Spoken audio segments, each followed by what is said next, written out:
There we go. There we go. So good afternoon, good morning, good evening, depending on where you guys are coming from. And I did see that somebody said they're coming from Uruguay. So that's always a great thing to see non-Americans coming inside of here. So I have no idea the time zone in Uruguay. So thanks for joining. We do always try to make this, around 1 o'clock. So it's noon in California, not terribly late in Europe. So hopefully it's not terribly late for the person in Uruguay. So that said, for those of you who haven't been around before, this is Revit Radio. The only way this is a show is if you guys ask questions, Melissa and myself and Desiree, if she's actually able to attend, we'll try to give you an answer on what it is. The answer might be I don't know, but hopefully someone else in the audience might have an answer for you. So that's what this is all about. So if you do have questions, please put those questions in the question and answer pod, because all the chat that comes up, which we encourage chat all the time, does just push all those things to the top, and it's hard to know what's a question versus what's heckling. Again, feel free to heckle, feel free to correct us in the chat, whatever you feel like you need to, but whatever you're looking at there. So today, I thought I was going to get started off with talking about, hey, if you're under a rock, Revit 24 came out for me about 3 hours ago. I think for the rest of the civilized world, it was yesterday. Or at least late last night. I did have issues with my download getting it, so I went in and logged in as a different client and downloaded it from one of my clients' websites or clients' portals that I manage. But I figured, what the heck, we should probably get in here and start jumping into this. So those of you that know, 24 is out. And the big thing I always like to talk about that on 24 is technically the licensing only allows you to go back 3 versions.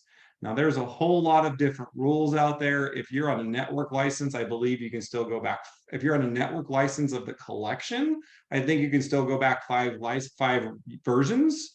If you're just on a network license of the software, like just Revit, I think you can go back 4, the current +4. If you're a named user, like they're forcing everyone else to do, it's going to be current +3.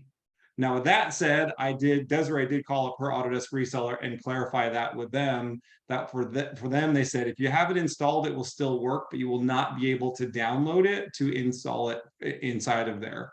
So 2024 coming out today, technically, that means 2020 theoretically should no longer work.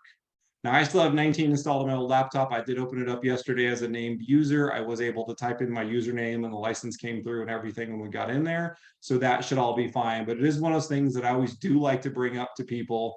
Look at your license agreement. And it's so confusing because they change it all the time. Michael's saying he's current +4 unnamed user seats. I'm current +3. And if you go into your downloads here, I can actually pull that down because I actually have it pulled up. But if you do go into your manage.autodesk.com and you try to look at that type of stuff, then you are going to see the old versions are no longer there.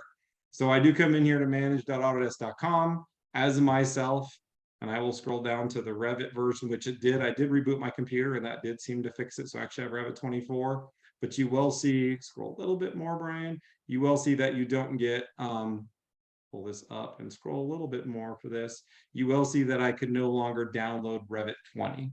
So if you didn't already have that 20 on there, then you're going to come in here and start to realize, oh, it is no longer available for you to download. So if you have an old download, I'm assuming it still work, but theoretically, it should still start working. Like I said, yesterday before 24 or right after 24 came out, I was still able to open 19 on the old machine, but I don't know what Autodesk is going to start doing with licensing in that scenario. And the resellers have said Autodesk is starting to hound on this quite a bit. So just thought I'd go on there. Rick said you can use the question mark to go to the older versions. Let's see. I don't see what question mark you're talking about, Rick. All I can see is the view details, and I get this here. I don't get the little question mark when you start looking there. So not sure what you meant on that one. The virtual assistant. Oh, the virtual assistant, the Autodesk. This big giant question mark here. Gotcha. Yeah, so Ava, the Autodesk virtual assistant. You can use Ava to get you to go back. That could be true.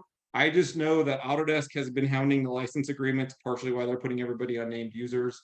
So before with network licensing, you could always just say, hey, I need to get one of these in my network license old, and it really wasn't a big deal, and they'd always just be like, cool, here's your new license file. But I don't know how it's going to be. I just know all I can tell you is what's going to, how I've been told is, hey, they're hounding it hard and they're going to start sticking to that. So always just like to throw that one out there if you are in the older versions, because, you know, most of my clients have, I have some clients still in 19 projects. I have some clients still in 20 projects.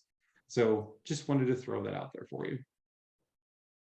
You can go and get express written permission from Autodesk to have older versions, because we did that just to make sure in my old firm that if we, you know, resurrected a 2012 project, we could incrementally update. Yeah.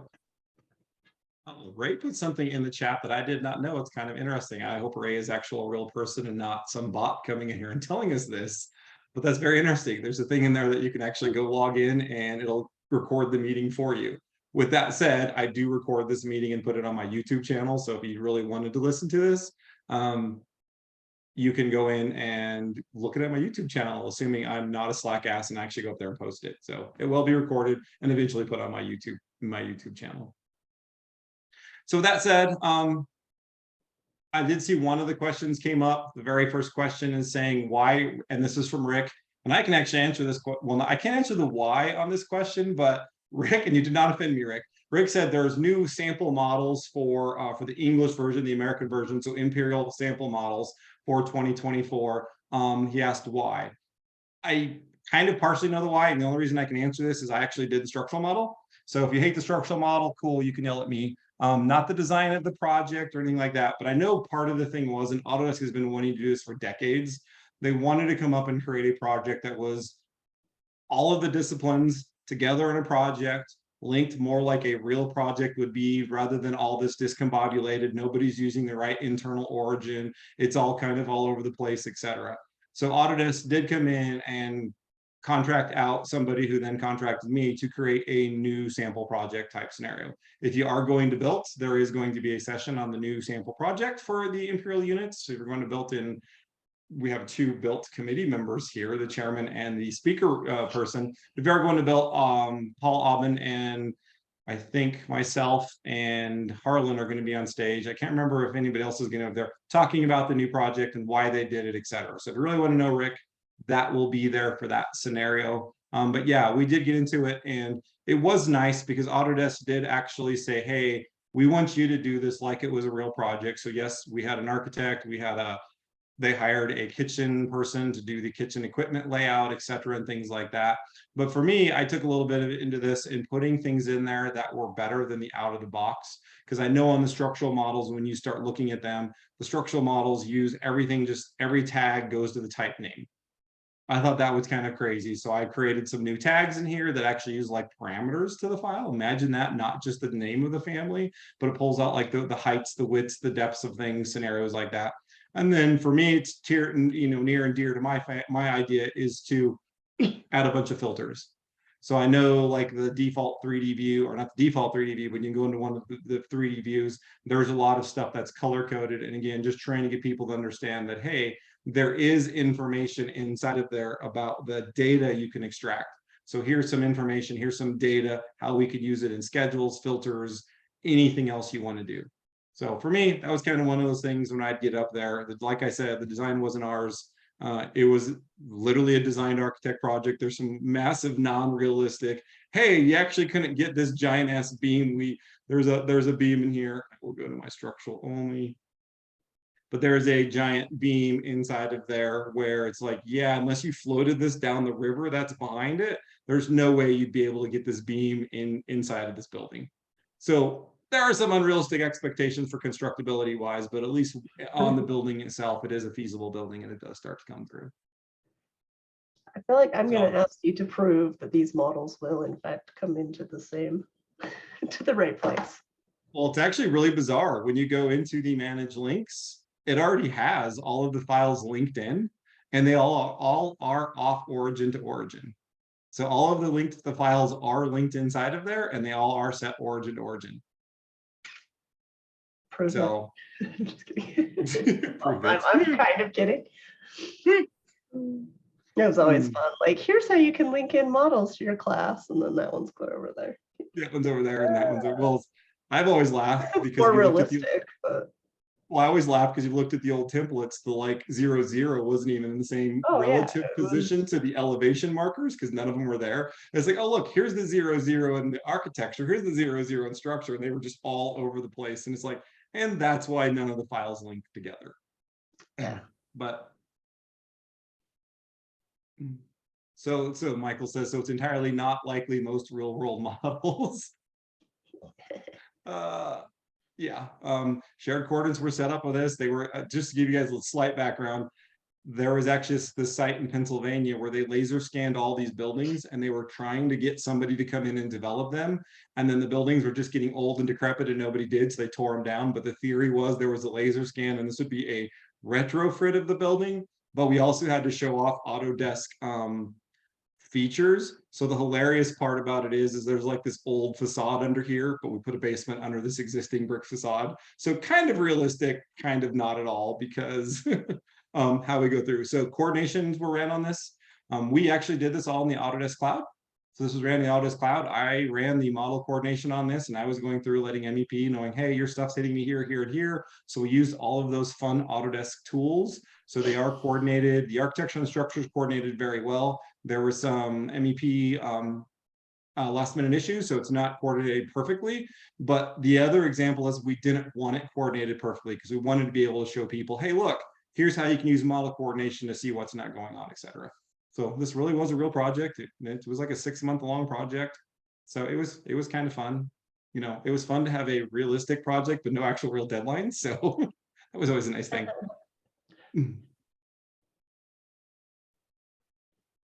No, so nothing changed on the copy monitor. So Simon asked in the chat, did anything change on the copy monitor? No, nothing changed on the copy monitor. It was just, hey, coming in, setting it up, doing what you needed to do. But it was nice because architect, he's like, here, you're the engineer, put grids in for me, put columns in. So the architect never modeled the columns or grids or anything. He left that all up to the structural engineer. He did play around with the levels quite often. And I even did things in here too, to where I didn't use, like you'll notice that these beams are not plumb. I did some of the tricks that I like to do for slope framing. So if I just take this roof and say, hey, I want to change the slope of the roof, or I just want to move the height of that roof, all of my framing members are going, they're not plumb. So it's done off of my hidden reference beam type scenarios that I've taught in the past for slope framing, etc. So again, not done with just slap some crap down and call it a day. Everything is done with beam systems, actual beams, joins. I believe when I finished, I'm going to correct myself here if it's not right, there were no warnings when I finished except for one slab thickness issue that I could not get the concrete floor, which I had to modify to be flat. So the only warning I had was the slab thickness warning. So, but feel free, plug away. That's why it's in there. Autodesk really wanted something coordinated and set up, and they went through and they worked with the city that's there. If you go back to the opening sheet, they did work with the city here. It was a whole Fayette County, Brownsville, Pennsylvania. They went through and did all of the stuff and worked with the city, had all these historic photos of the existing old stuff, has since been torn down, but there's a whole story behind it, which if you're, like I said, built, I'm assuming probably Autodesk University, then you'll probably get the whole lowdown on it. So cool. The other thing you might notice, this is not new in Revit 24.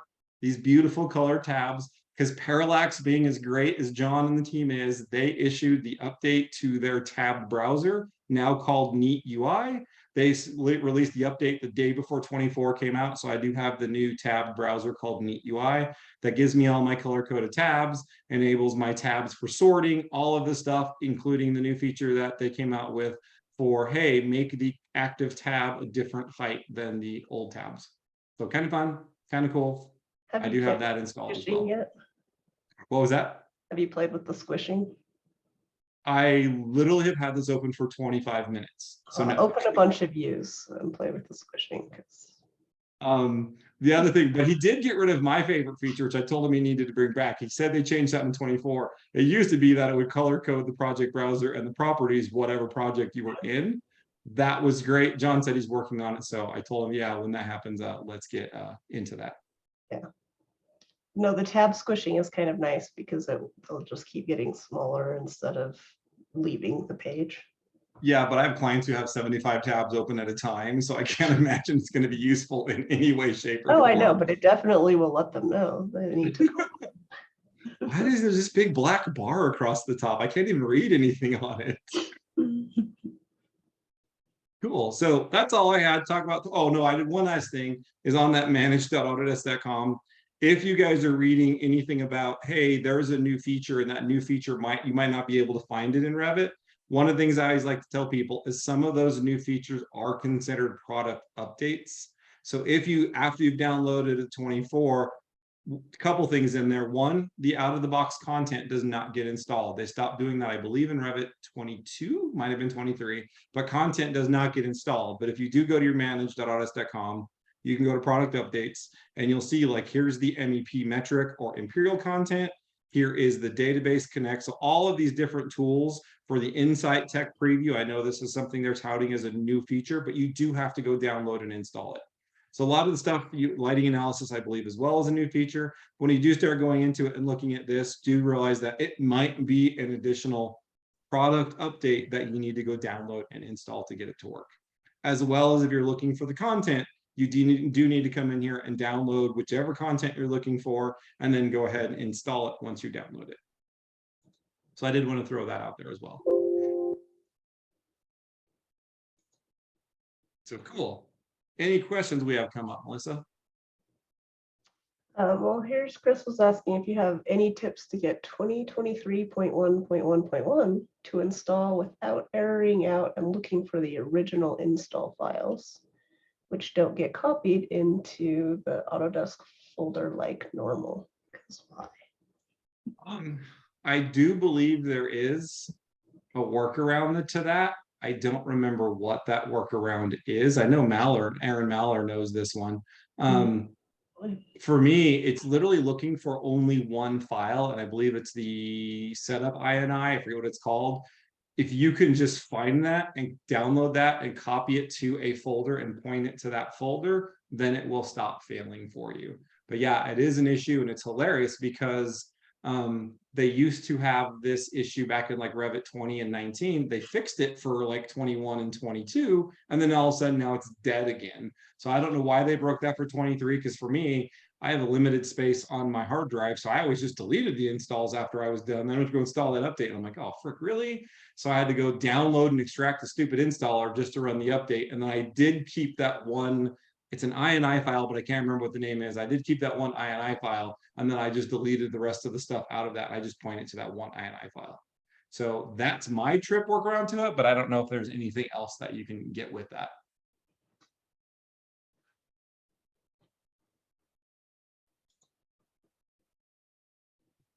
So cool. What's our next question?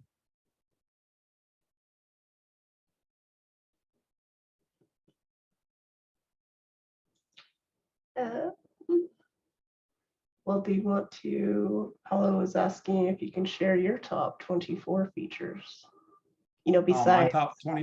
your shiny new structural model.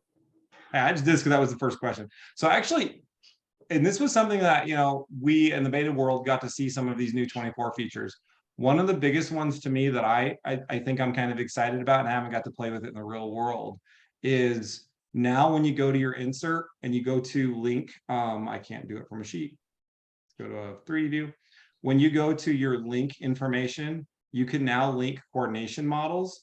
But what's great about the coordination model link is you can link anything from Autodesk docs. So the big thing for me on this, and that was pointed out in one of the beta meetings, is it's any file that can be posted on Autodesk docs.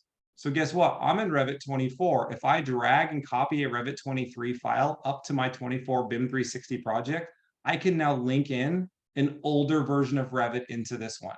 So it's your way to be able to link in previous version Revit files if you need to. So if you upgraded your model and you're like, man, a whole bunch of shit disappeared, you could literally just drag and drop an old model up to a docs folder, link it in from that docs folder, and you would be able to see it there. But the beauty of this is also we can now start linking in all these different other types of file types, right? So like OBJs can go up to Autodesk docs. I can now link in an OBJ if I needed to.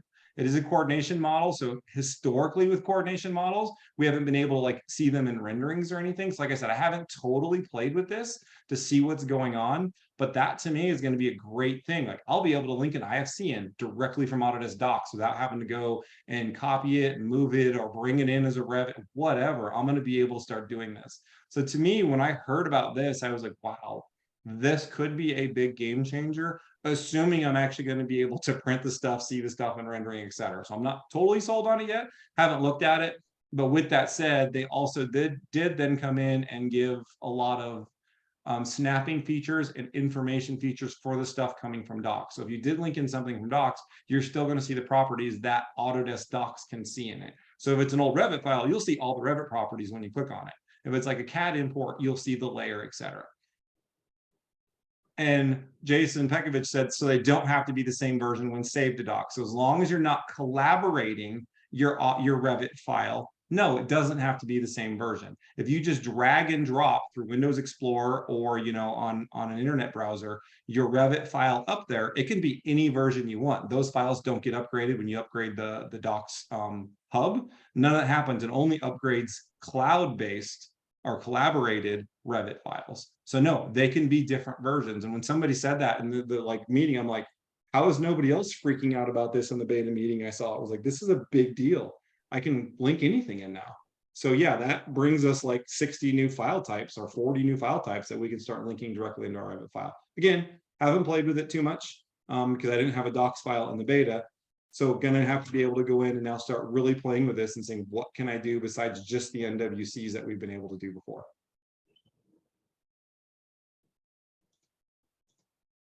Some of the other features, I can't even think about some of the other stuff that I was thinking nice. If you're a structural engineer, they made, again, a massive amount of changes in the rebar. I keep enjoying all the rebar tools that they keep adding for the structural engineers. I can't even find the what's new link. Everybody's out there talking about it, so jump in there and start looking at what you're going for. You'll see all the icons are new. The reason they gave you all these new icons is if you go up into your options, you can change it to be a dark mode. So since they had to go into dark mode, they had to give everybody, it's not this, is it color or graphics? Yeah, here it is. You can go into dark mode if you want to. I'm not a dark mode person, so I'm like, cool, whatever. But you can go into a dark mode, which forced them to then change the colors of all of the, of all the logos. The logos had to be new. And if you're like, that's cool, I like the dark mode for everything but my screen. I don't like this AutoCAD look. My colors suck in dark mode because I had colors chosen for a white background. On the view tab, you can say, hey, get rid of the canvas theme and leave the canvas black and white. AutoCAD with a mask as Revit. Yay! Yeah, and Jason said he opened it for the first time on his personal desktop, and that's partially because in your options, one of the options is use system settings, so like whatever Windows is using. So, dang it. My mouse is clicking at me. So if you're on use system settings and your computer is set up to use dark mode, it'll automatically be in dark mode. So if it is set that way, which is the default, and you come into here, you're going to be like, why is my Revit all black? Why did they make 24 black? I didn't like that. Then that's because you're on system setting and your whole computer is set to be dark. So that's a big one that I know a lot of people are talking about. I can't believe it. I personally am like, whatever, it's dark mode. I don't really think it's that big of an idea, but yeah. I have to say, I would always judge the people that would go in and change their Revit background to black. Sometimes not so secretly. I've had a few clients make it look like AutoCAD. Walls are green, floors are blue, and it's just like, oh my god, yeah, black background, all colors, and it's like, let wow. It go. Let it go. Yeah, there's a whole bunch up there. Go online. I know a whole bunch of people started tweeting about it. Autodesk has their webpage out. They've even got one specific to somebody blogged just specific to Revit structure tools. Somebody else blogged about the MEP stuff. So go through and start looking. I know another one for me is they added more families to be cuttable within the project environment. So I did like an in-place void of that category. I could start cutting, slat foundations have been there for a while. Footings been there for a while, but like they've added additional categories for that. I think that's going to start helping a lot of people also. And I think we got a few new Revit categories too, but I can't remember if, I know they did in 23.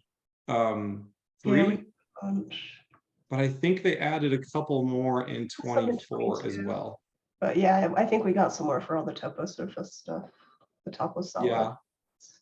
Yeah, and then there's new topo solids, which are basically a mass as opposed to just the topography. But now you lost the pad tool, so now you got to do voids for everything, which is kind of a, hey, hopefully they'll work on this coming out in the next release. But so cool. What other kind of questions do we got? Oh, see, I was just looking at the list, and some of the small things, like we'll be able to enable the scope box height finally, Did you realize that's always been there? but not to change it. Yes, that has always been there. In old versions of Revit, I did not know this until they talked about this, and it drove me crazy that I didn't know this. If you're in a floor plan, and you went to go do a scope box, the only difference now is the height of the scope box is here. Mhm. It used to be in the options bar. Right, but I then did not know this. So if you're Revit 23 or older, go do a scope box and the option for height is up here. And I'm like, son of a bitch. When they told me this in the what's new feature, I'm like, wow, we finally have the height. This is so cool. And then I came in here, I'm like, wait, it's there in 23. It's just in the options bar. Well, that's not a feature. All they did was move it from here down to here. Literally, that's all they did. Because I thought the same thing, Melissa. I'm like, whoa, we'll actually be able to change the height. You can't change the associated level because it goes off the level you're associated to. So if you start the scope box in level 2, yeah. Somebody's like, what? Yeah, Paul Aubin does his classes. Has that always been there? And when he shows features, like, yes, that has always been there since they came out with. I went back to Revit 19. It's like, son of a, it's still there. So just so you guys don't know, the reason why they did that is they tweaked something on scope boxes, and Autodesk is trying to get rid of the options bar and doing it all with contextual ribbons or the properties. So when they tweak something, they're trying to pull that something out from the options bar, kind of like when you go into the align command. The align command in old versions had all these options in the options bar. I think it was 22. They moved it up here to the contextual ribbon only because they're trying to get rid of the options bar eventually. So every time they tweak on a command, they're trying to get rid of the options it had and moving it into either a contextual ribbon or into the properties. right. But the big deal with the scope box is you can create it. You could have put it when you created it, but once you've created your scope box, you have to literally go in and drag it in. I thought you still had an option for the height after you created it. I just looked just to make sure. No, but Okay. now you Okay. should. No, you have to go and drag Okay. with little dumb arrows, and it takes forever. Yeah. That's Although you still have to grab the dumb arrows to move the bottom down because it doesn't give you a base offset, etc. That's fair. Cool. So okay, so it was new. They kept it there all the time. That as part opposed to... is the fact that we'll be able to actually do something with that. Cool. I don't know. I've always really grabbed the stupid Scheduling little shit. revision clouds. That's kind of like a lot of the stuff I'm excited about is the dumb little stuff Yeah. that doesn't get the big flashy ooh-ah because Yeah, scheduling all the revisions are going to be big. There was something else in there that client was just asking me about like last week, and I'm like, yeah, wait a week, upgrade your project, and you'll be able to. It was a huge thing for them, and I can't remember what it was. yeah. I mean, even things here like resizing all schedule rows, things like that would be kind of nice. Yeah. So there's going to be out there. I'll let everybody jump in. We'll get in some questions, and if we have anything left at the end, maybe we'll jump into some other stuff.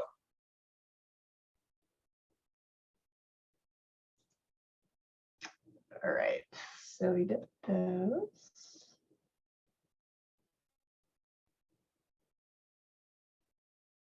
Okay, Tom had a question on schedules. They have 3 identical restrooms, but the owner wants separate schedules for the accessories. So basically 3 identical schedules for 3 different restrooms. So Tom, I'm going to ask one question. Are you in Revit 23.1 or newer?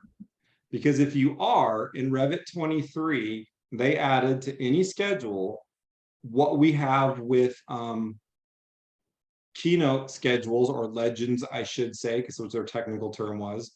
But in the filter tab in 23.1, we had the capability to say filter by sheet. If each one of your restrooms are on their own sheet, you can check this. Drag that same schedule onto each sheet. Each schedule will then only pick up on the elements in that sheet. So if you have one floor plan or one RCP or one section, it'll understand what's there and it will filter it by that sheet. So if you have each restroom in its own sheet, that's the simplest way to do it if you're in Revit 23 or newer. So that can kind of start happening if you get into there when you get into it. If not, the biggest thing for me when I start doing schedules, and I mean 23 or 4, so I should have opened up Revit 23 as well. But the one big thing for me, and a lot of people don't know, is when you go do a new schedule, and I'm doing, these are all structural schedules, so I'm not going to have this, so I'm just going to do a new schedule. But when you go do your new schedules, let's say you're using specialty equipment or even multi-category, whatever, when you're creating that schedule, one of the things you can choose is available from.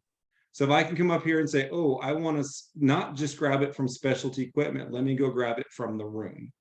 So you could go in and grab your room name or your room number, whatever it is you're looking for, add that as a field. Then you could go back to your specialty equipment, grab the type mark, whatever it is you're going to be doing.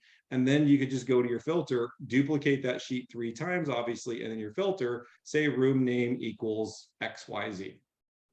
So I would just add the available fields, change the available field to add information from the room and go through and set that up. So hopefully that should go through and get it. And it's literally the same schedule, but you would just have to change the filter in all 3 of those. Yeah, that's right. He did specify it's in 2020 still. So. Cool. Yep, from room. Until his licenses don't work, then he's going to be upgrading. Until they kick you out.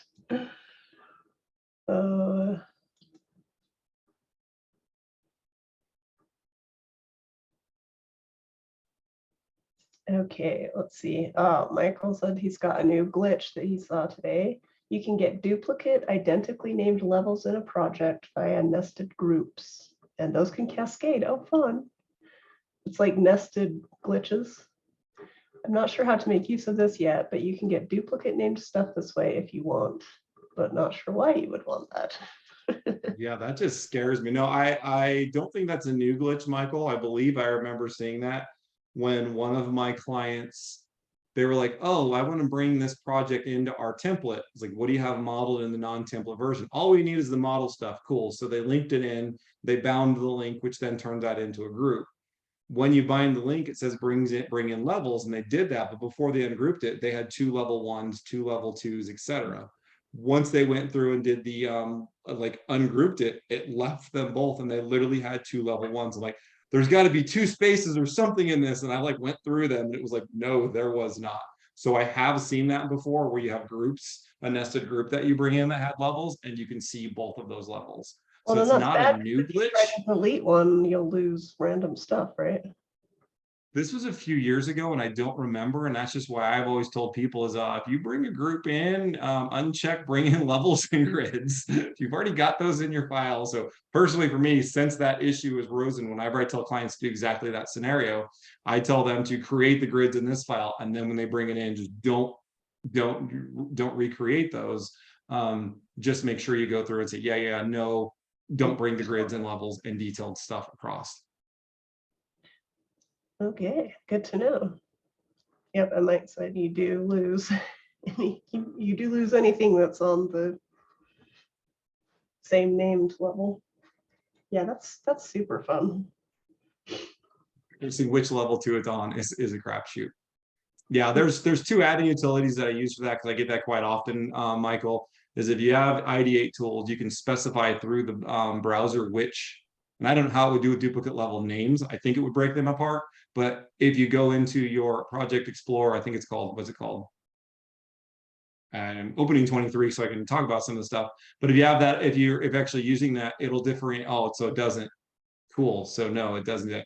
The other one that you could look is Revolution Design actually has stuff says select everything on this level. I honestly don't know what that would do, because I would think the Revolution Design, I would have thought Ideate would too, would actually be going back and looking at the unique ID for that element, not the name. Yeah. So I would think behind the scenes it's looking at the ID. But so can you so Revolution Design also has tools for select everything on a level, which is kind of nice as well. Yeah, but could you at least go through and select like this level 2 sucks or something? Like Just rename one level 2 sucks. Yeah. I like it. This is bad. Naughty level 2, pretend level 2. I don't know. Naughty level 2. Well, that's one thing we talked about is if you Revit radios ago that on my startup sheet, I have a level list of all of the levels. And what I've even started adding is not only does it show the elevation, but then I have a calculated value elevation, which is a calculated value of the elevation, but it goes into the decimal inches. Because I have had several clients where their level's not at 120 feet, it's at 119.001653. And it's like, we keep doing these imports and exports and running weird shit in Rhino and Dynamo and all these things going, what is going on? And it's amazing. I went to one project and not a single level was actually at a real number. It's like, cool, Revit says 110 feet. It's not at 110 feet. Yeah, Allie. So yeah, not a new glitch. It's a feature. It's a feature. Yeah. No, bad feature. Well, I guess while we're talking about bad features, Rick is asking for thoughts on the shit show that is Autodesk Access. Oh, that's funny. So for those of you that didn't know, you used to have the Autodesk desktop application. They've renamed it Autodesk Access. Oh, I actually have more. I have laughed because I upgraded it, and the only thing I've had is the Autodesk Inventor interoperability. That is the only thing that has showed up. So today I can go back to my STL exporter for Revit 21. This thing is a joke. For me, it hasn't updated in any way, shape, or form. So they took the bad Autodesk connector, right? This desktop app, excuse me, and now changed it to this Autodesk Connect. And yeah, Autodesk Access, whatever the hell this thing's called. And it hasn't done anything for me. It literally does not work for me, period. So it's telling me there's that 23.1.1, but I've already upgraded that. So really not even knowing why this is telling me this is here. So, oh no, wait, there's an additional one there. I haven't upgraded that one. I only have the 1.1.1. I don't have the 0.1.1.1. Just gonna keep tacking them on. Oh, look at that. It talks about the first question. This fixes the issue when installing the update.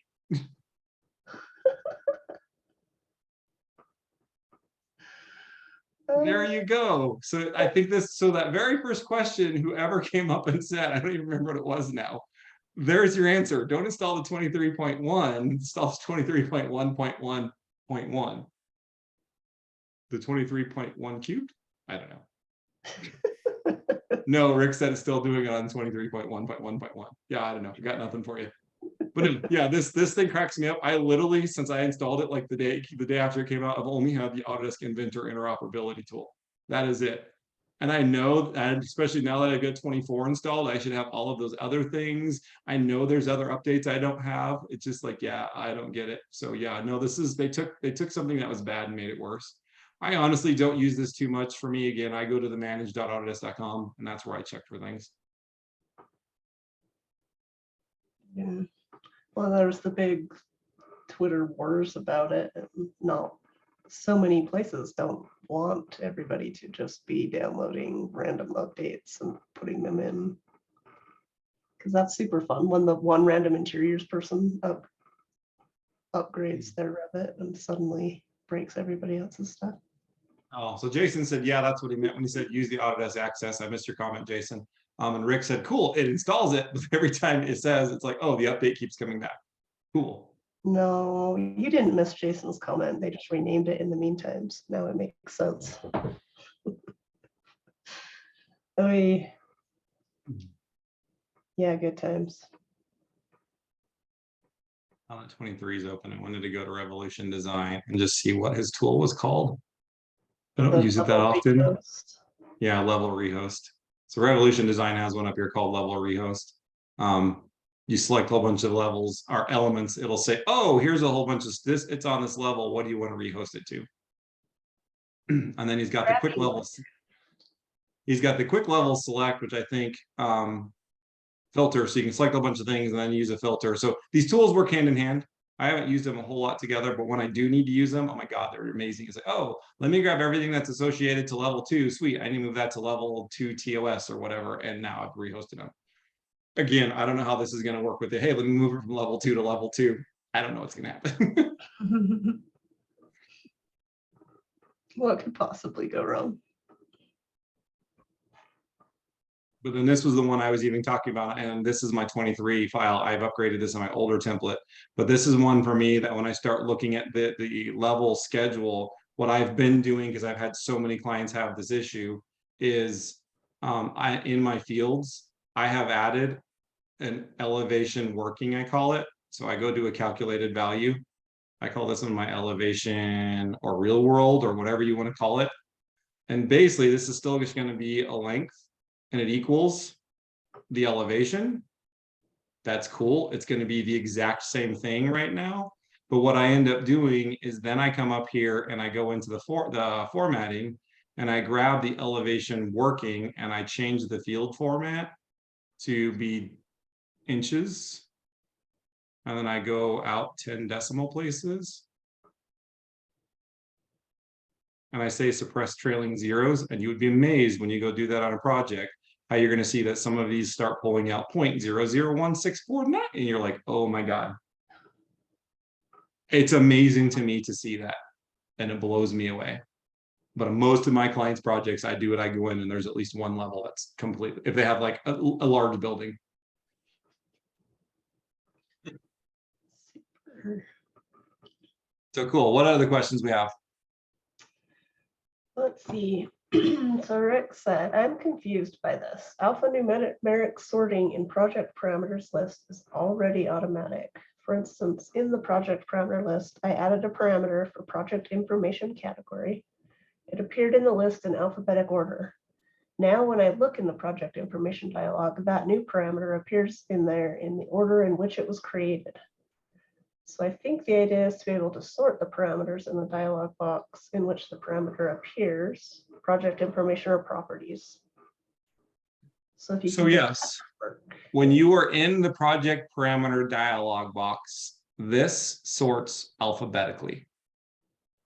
Beautiful. If I come in here and I start looking at this and I come down to like my room information, you're going to see I've got accent 1, 2, 3, 4, 5, the wall main color. These are all organized alphabetically. If I go back to a floor plan and I look at a room, that stuff is all over the place because it's not even necessarily brought in when you create them. It does go in the order they're created, not the order that the alphanumeric order. So what it's referring to is not in that dialog box, but more when you came in here. So if I come in here and start looking at these names, you'll see these came in here correct because I did painstakingly put all of these in the right order. Since then, if I were to go into my Revit 21 and I look at my template that's been upgraded, yeah, wall accent 4, 5, 6, 7, and 8 are first. And then floor accents come down here. They're just all over the place. They are not in any way, shape, or form organized inside of here. So as I've been creating these, and I went through and originally did all of this fun stuff, I was very diligent on putting them in the right order. Oh, but then in time, I changed it, or even possibly during an upgrade from 21 to 22, they would come in different. So if you come down here and look, lavatory, lavatory, oh, but there's lavatories up here and water closets are between those. So I obviously added these in different orders. But again, if I go back to manage and I go to my project parameters and I look at these, all the PC lavatories are going to be together. So here you see it just fine. So when they give you the option to sort these alphanumerically, what it means is not in this dialog, it's in the properties of the grouping you brought them in. So that's kind of a big thing when I'm getting into it. And that when they did that, I'm like, oh my God, finally, because literally when I created my template the first time, I probably removed these damn parameters and put them back in 15 times because they weren't in the right order. And my OCD was driving me crazy. Then at some point in time, I upgraded it and they're like, oh no, screw you. I'm going to put them back in the way they were, their element ID or something, not the way you added them. And I'm like, son of a. So that's what they mean. It's not in the one dialog box. It's in all of the properties when you're looking at them in the properties. And that to me was probably one, Melissa's like one of those stupid little features. Like, yeah, that's one of my big ones that I really would like. Yeah, not super splashy, but yeah, hopefully will make your life a little better.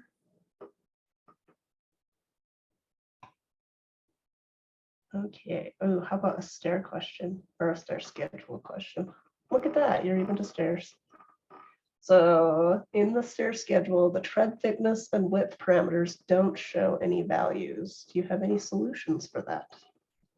No, because I didn't notice they ever were blank, because I can't honestly say that I've done a stair schedule ever, I which don't. surprises me. Now I'm sitting here thinking, going, hey, I want to grab some of this stuff and get inside of there and do. And so what was the stair tread thickness? Yes, this tread thickness and width parameters.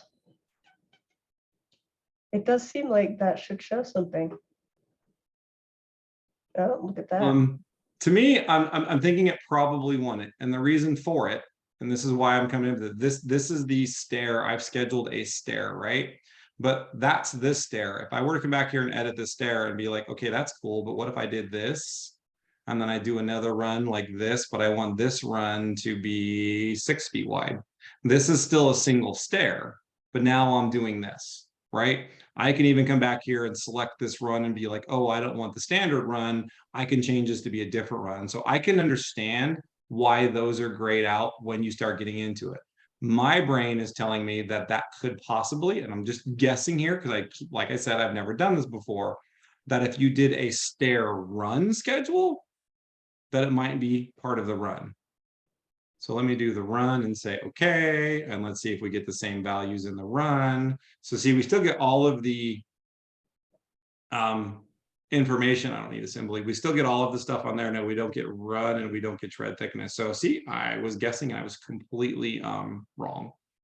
So I honestly don't know, but I could see why, or unless, let me think about this too, that so you get the run width, you get the actual number of tread, depth, etc. So let me think about this. That could also be the tread thickness is grayed out because you're using a profile as opposed to using something else in the stair. So if we were to come back to, let me tile this over here. Come on, move down here. No, move to the bottom. There we go. So if we were to come look at this stair run and edit the type, this stair run is giving you a tread thickness because it's using the default profile. Let's see if we change it to a different profile and say it's going to be 2 inches. No, not 2 feet. 2 inches thick. Yeah, I got nothing for you.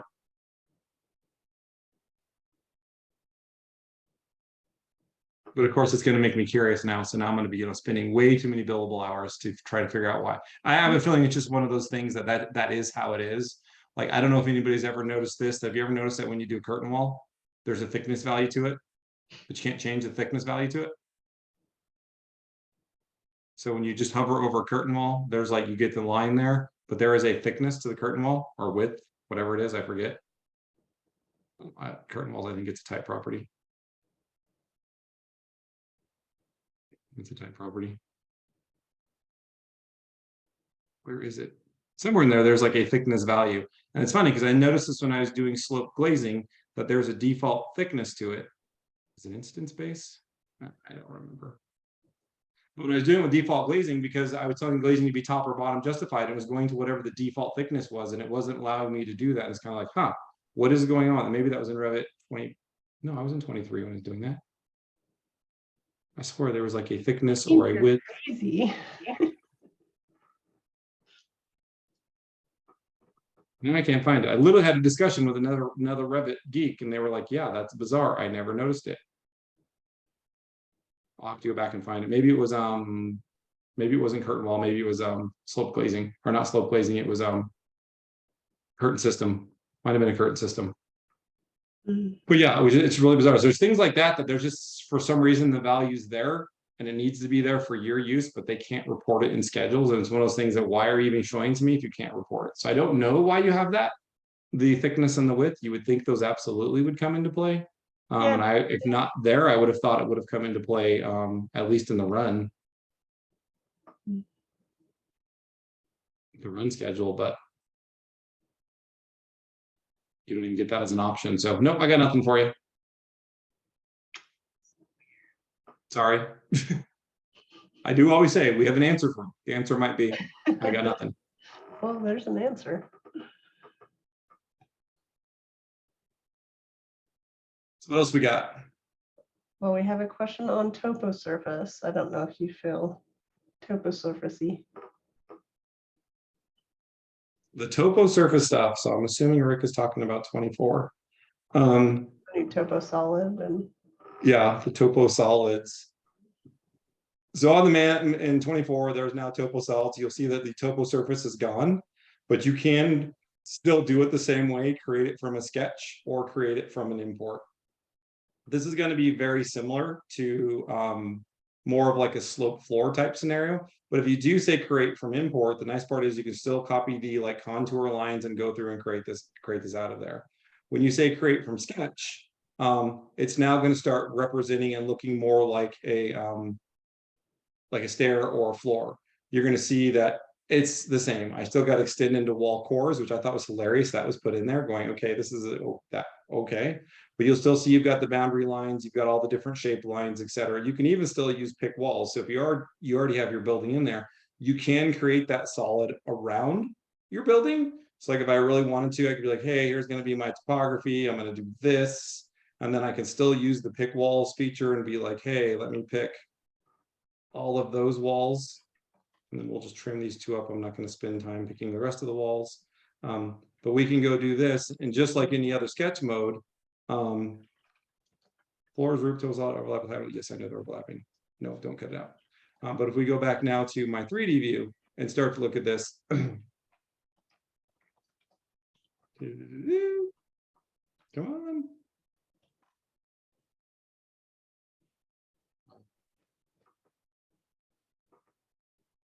I did not know what's going on down here. I'm just saying go to the 3D view.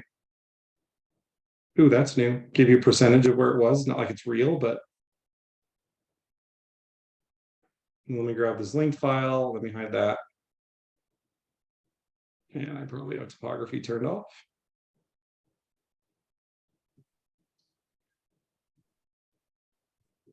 Okay.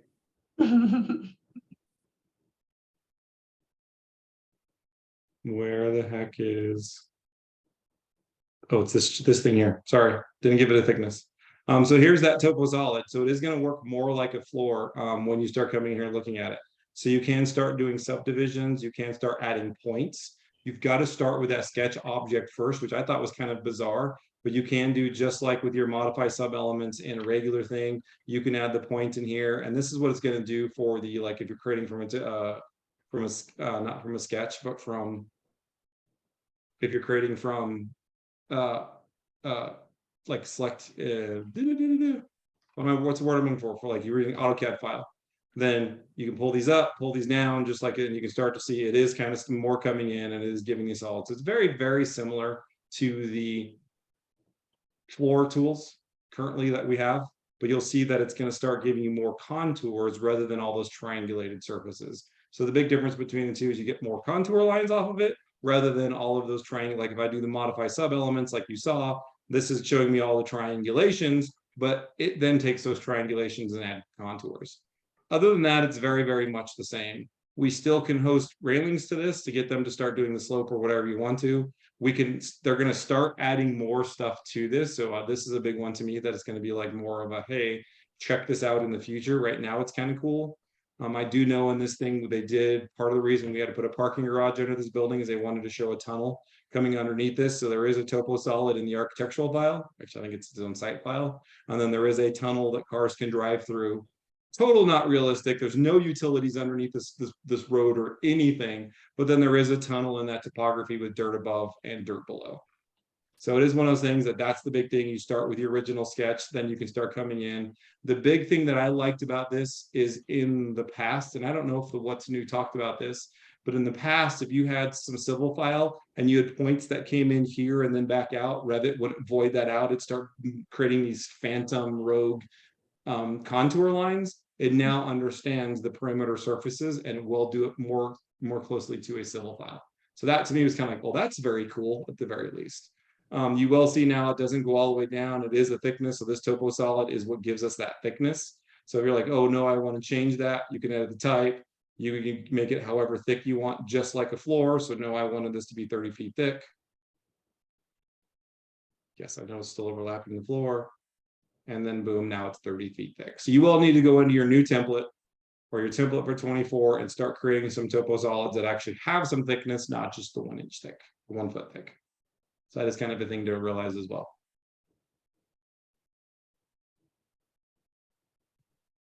Cool. So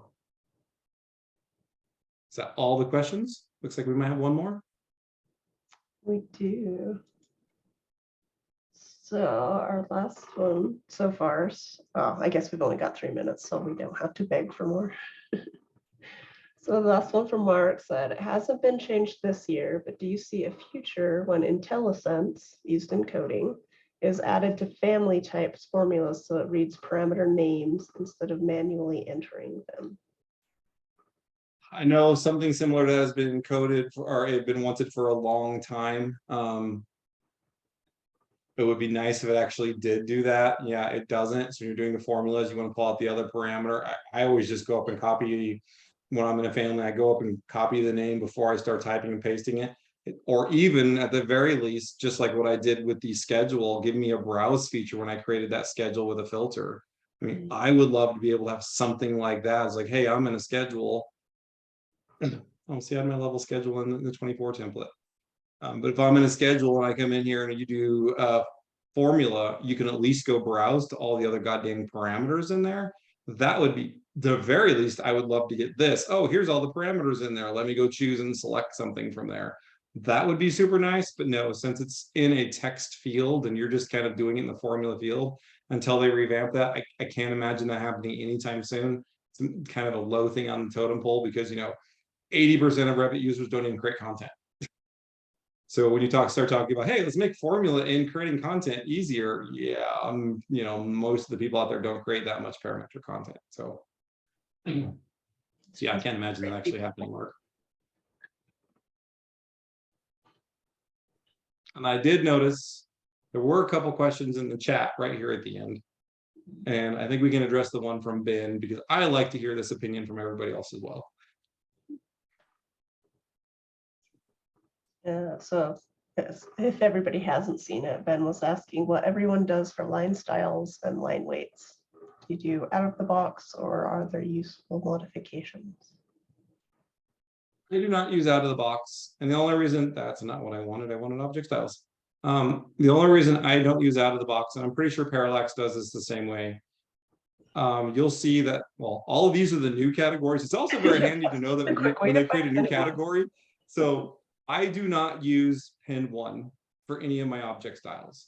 And the reason for this is pin 1, if you didn't know this, is the hatch pattern line weight. Pin 2 is the ceiling pattern line weight. So you will never see me use pin 1 or pin 2. So my thinnest line weight when I go into my line weights is pin 3. I can tell you which ones are all new since the last time I updated my template because they all have 1s in them. None of my stuff would have 1s. So it's also a nice feature of like, oh, this is new, this is new. So all of these are new categories that we have.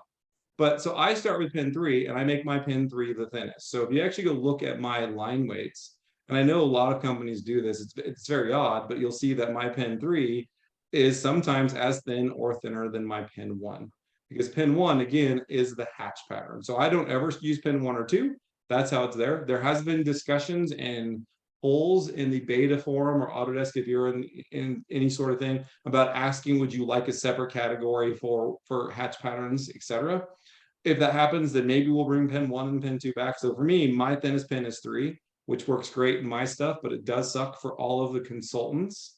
Like if my architects all do this and structural engineer, their fattest line is pin 1 or their thinnest line is pin 1. When they look at the architect stuff, pin 3 is really, really fat. Or vice versa when it comes to it. It does become kind of a pain when working with other people, but I have so often architects going, man, this hatch pattern is reading too dark. I tell them to go adjust pin 1. They're like, oh shit, now my walls are really, really thin. Yep. Well, how do I change that? Change all your object styles. What? So yes, this has been one of those things that starts to come through and work at. That's it. So I do not use out of the box. For me, everything starts on pin 3. And that is Parallax also. I think that's 3 and up from there.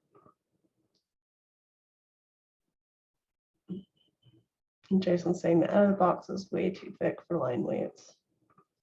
And I'll it's just funny, screw that up. we have some people that come in and say that everything shows up way too light, and they're probably using Pen One. And then there's the other people that think everything's too thick. So I personally don't care about line weights because PDF viewers have a disable line weights button. Bluebeam has it, Adobe has it, where basically just show me everything as a single line. I don't ever look at line weights. I'm in Revit 99% of the time on thin line. So I don't know. I was a contractor and I never was not able to build a project because the line weights were the wrong thickness. I was not able to build a project because of lack of information. So for me, line weights do help differentiate, but I think firms spend way too damn much time on it.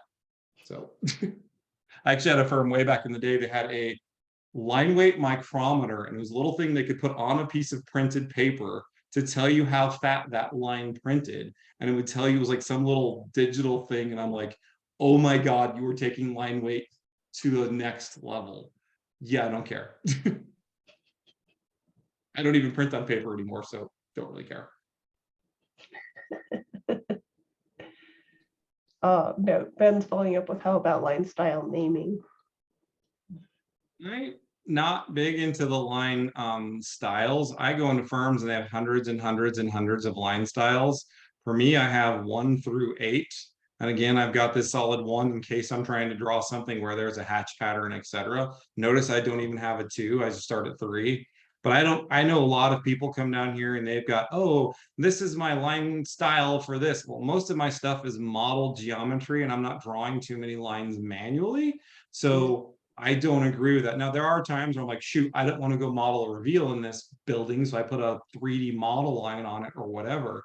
But I just see so many people getting into there, and my drafting views never have any lines. So I think people who start getting in this long laundry, what the heck just happened to that dialog box?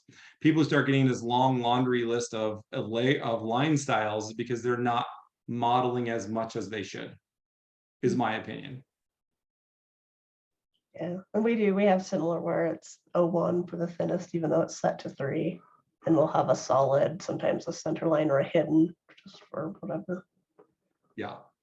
But I was yeah, literally in a client the other day and they had 15 line styles that looked exactly the same, but they all have different names for like, oh, finished floor edge or whatever it was. But they wanted to know because they're thinking the AutoCAD scenario. When I manually go sketch a fill pattern or a line, I need to do it as a floor or this. And I'm just kind of like, why don't you just model the damn floor? It's easier than sketching fill patterns.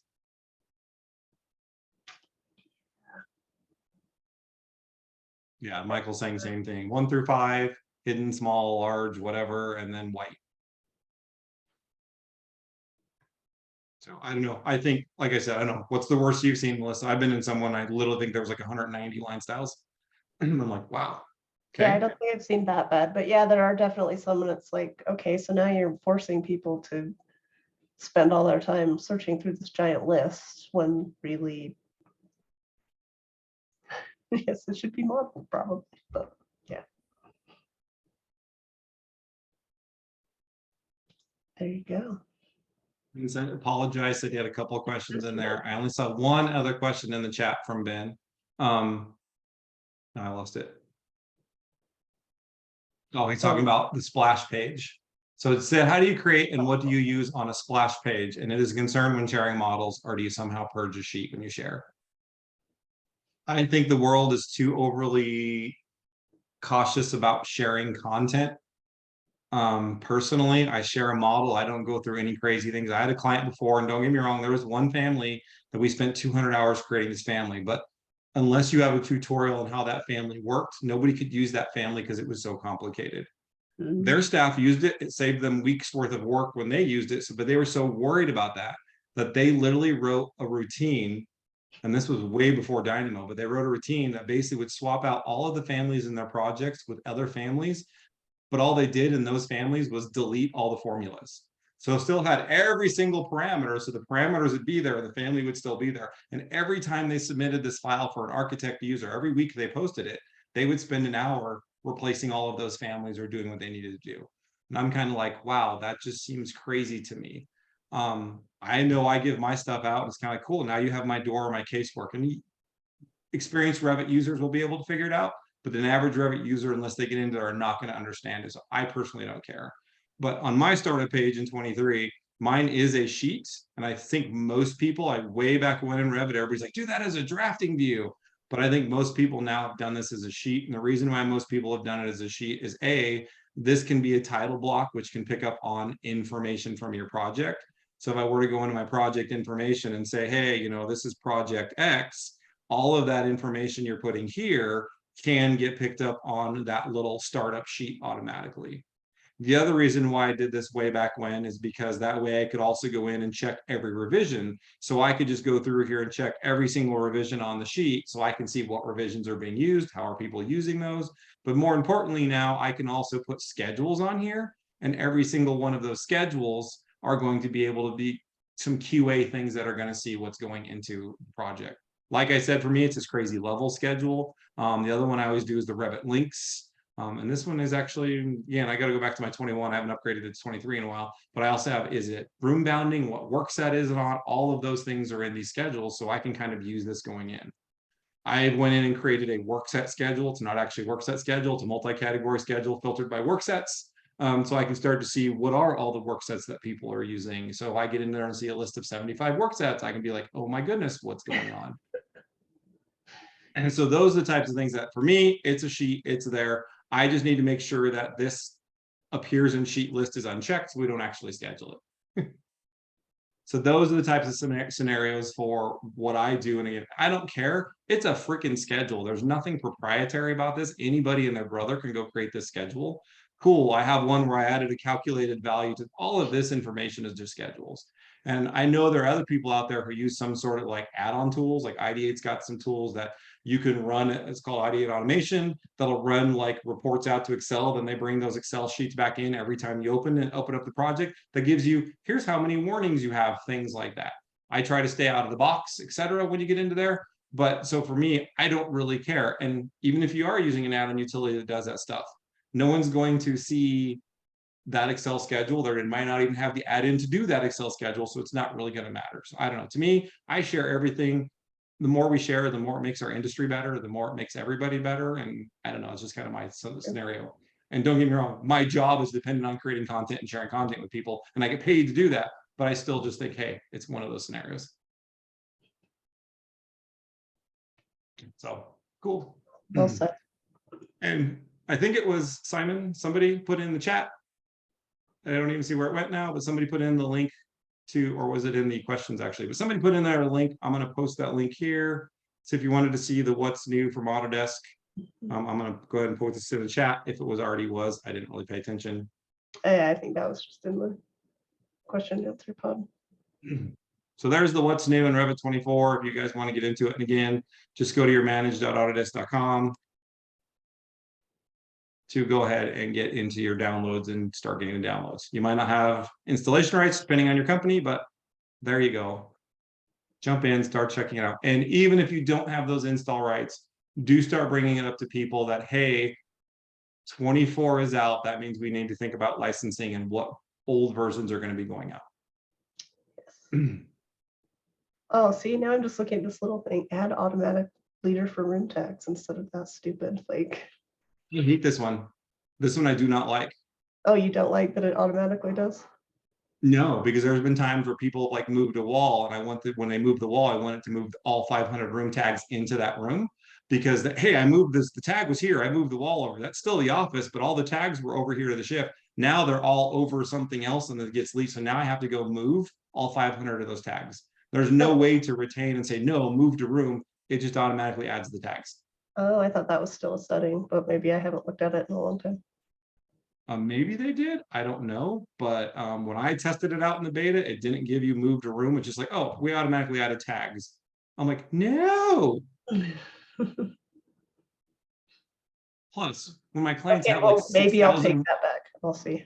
Well, my clients have 1,000 warnings, and the 500 of them are room tags. Oh yeah, so where you literally just have to. Well, I just cleaned up 500 warnings for you guys. See how great of a consultant I am, and it was literally 3 clicks. So. Yeah, I think I actually talked to John about seeing if he could just do a thing that was like, wouldn't let you click past the little, do you want to move all your tags to room thing? Like just push Well, and the Jason button. just put in there Just another push the difference button.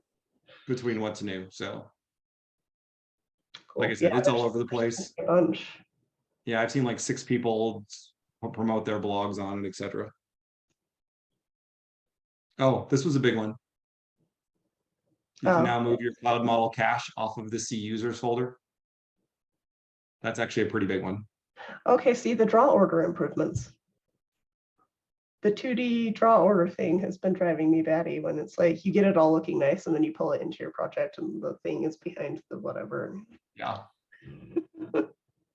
Yeah, that theoretically has worked, but most of this, it just says when going out to PDF. So I don't think this is, because I know it'd be like it works fine in Revit, then you print and it's backwards when you print. So I don't know if this actually is fixed at loading it back into the project. Well, hopefully, yeah. Yeah, I guess I'll have to see. I think I was playing with some masking regions and title blocks for like RFIs and things. And it was like, if it looked right there, it printed wrong. And so if it fixes that and makes me ever so slightly less crazy. Agreed. The revision cloud scheduling is kind of a good one. Yes. Surface patterns, this is another good one. And like I said, the cut geometry.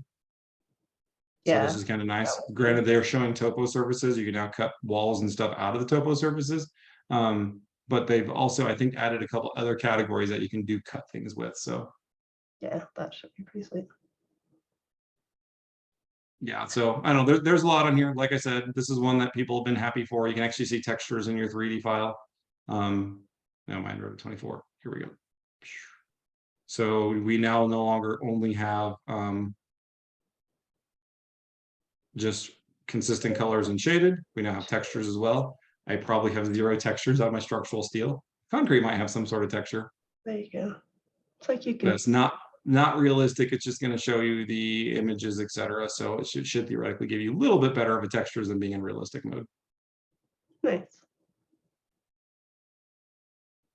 But all right, we are 13 minutes over now because I said we had 1 minute left, and now that 1 minute became 14.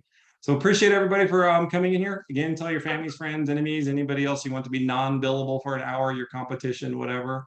And hopefully we will see you guys next month. Thanks everyone, and we will look forward to seeing you again. Bye. And happy 24ing. Is that a term? I don't know. It is now.